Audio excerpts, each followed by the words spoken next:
1+1是大于2，两人协同合作。这次就是又要讲又要打，还要挨打。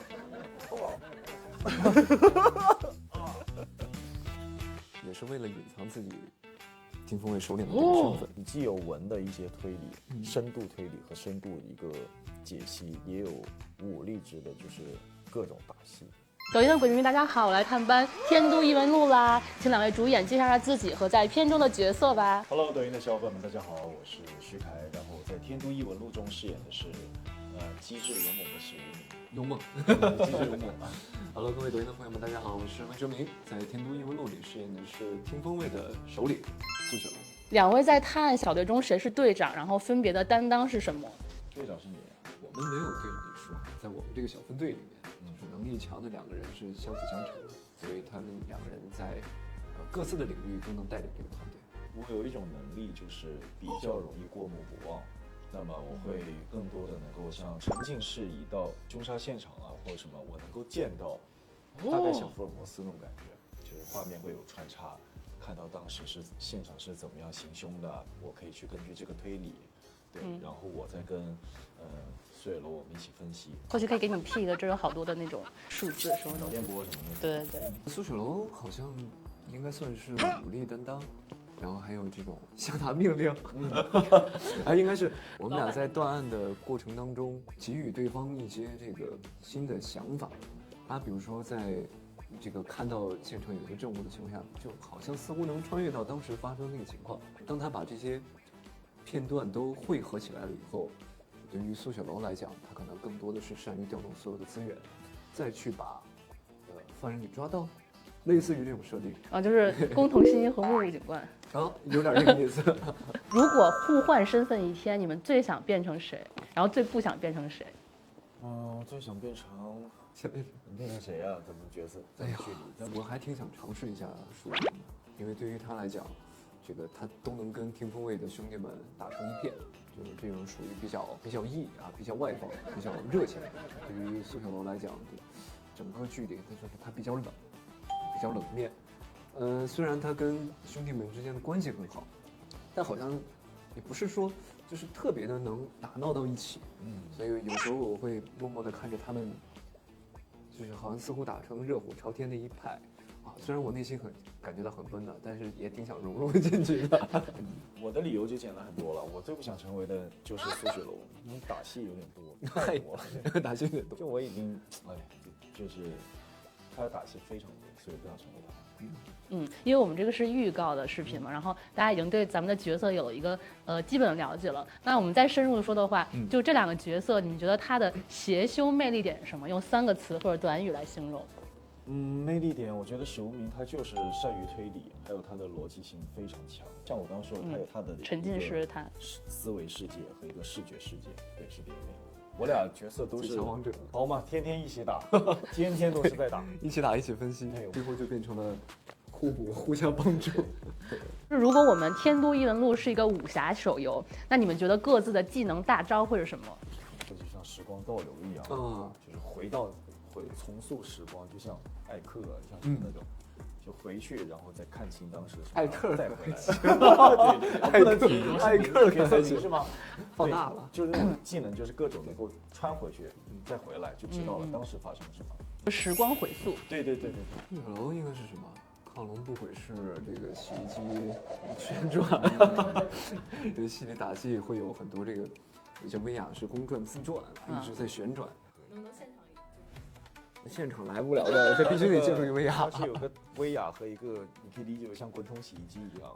就为什么说公转自转呢？它是有2个环嘛，就像一个平衡仪一样，他人要在中间，就会拿着把剑就各种上转。非常期待了。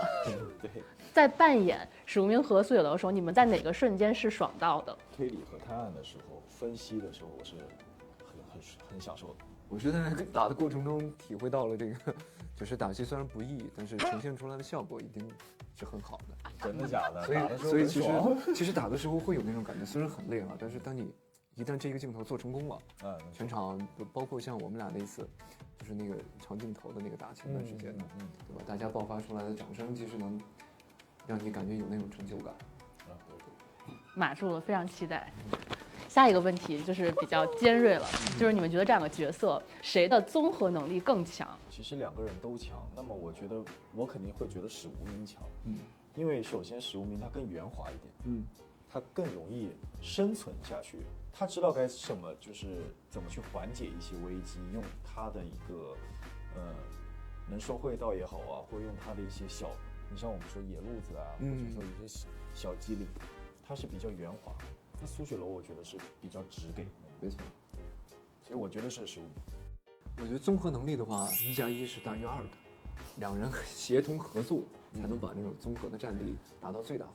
对，凯刚才说的这个综合能力的话，因为它是会更像是变色龙，对，更有那种双面性，它可以更好的生存在当时的那个环境下。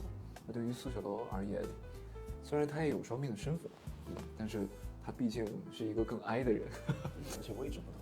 没错，像我说角度嘛，他也不需要去，他也不会，也不允许他去做一个很圆滑的人啊。你听风卫的一个首领做个很圆滑的人，那下面怀里那些可能咋样了都？所以只能是酒楼老板的时候。对。好，那个署名2票，这边0票。好，行。咱们觉得这次的戏跟以往的戏有什么不同？就不光是题材啊，还是你们的角色啊什么的，还是拍摄体验都可以。还真是，打戏也多，词儿也多，推理的也多，我觉得各方面都有。你既有文的一些推理，深度推理和深度的一个解析，也有武力值的，就是各种打戏，跟以往的不一样，要么就是打，要么就是没打。这就是一个综合内容。对，这次就是又要讲又要打，还要挨打。挨打，3乘8。那其实对于我来说是一个全新的体验，毕竟之前没有涉及过这个古装探案类型的，那这次是打也打爽了，探案也探案爽了，挨打也梳理，挨打倒是没怎么挨打，倒是还好，梳理案情这方面也是让自己的逻辑思维能力也有所提高。大家对于妆造和这个打扮也是非常感兴趣，两位请介绍一下自己的这个妆造和服装嘛。其实我今天的妆造没什么好介绍的，这个因为我们是制服嘛，听风卫的常服。别的妆造我能介绍，就是大家后面能看到，就是我的衣服上有很多葫芦啊，很多铃铛啊。显得你比较活泼。走到哪去，就有些时候拍夜戏大夜的时候也很慌的，走到哪走路就叮铃铃铃叮铃铃铃。我这次是因为毕竟有2个身份，所以一个是这种首领的装扮，再配上一个面具，也是为了隐藏自己听风卫首领的这个身份。那这其实无论是这套装束，还是另外一套酒楼老板日常的一个造型，那个造型会更偏向于下披发，会更风流倜傥一些。这2个造型但都是一个大袖，在不同的大袖下，在拍打戏的过程当中，确实是比较费劲的。一是不好做动作，第2个容易误伤到别人，同时也伤到自己。你们说点好的部分，秀的很容易抽到别人。对啊，你们说点好。另外有很多，听风卫，包括像整部戏，这个韩老师在制作的时候也是会有这种暗纹的一些刺绣，来凸显出每一个人物的性格。可能我这个更偏向于竹子会多一点。梅兰竹菊里边，你是站的是葫芦，谢谢啊。我这可能会这些多一点。其实挺帅的。其实我还挺喜欢他这套衣服的。我这也是一个好的优点。你看我们大家可以看到，我这甲是很硬的，就非常的就拍起打戏很抗揍。嘿，就挨踢、挨打、挨踹这些没有很疼，其实摔到地上也还好。也行啊，不错。对，这种马甲可能会成为男士服装时尚潮流。哦，真的啊？对，可能大家出门就来一件。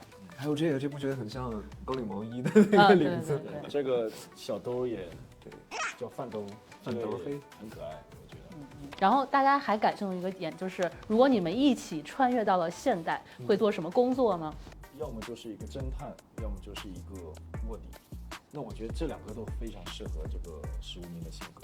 苏雪楼可能只能做特警了吧？有道理。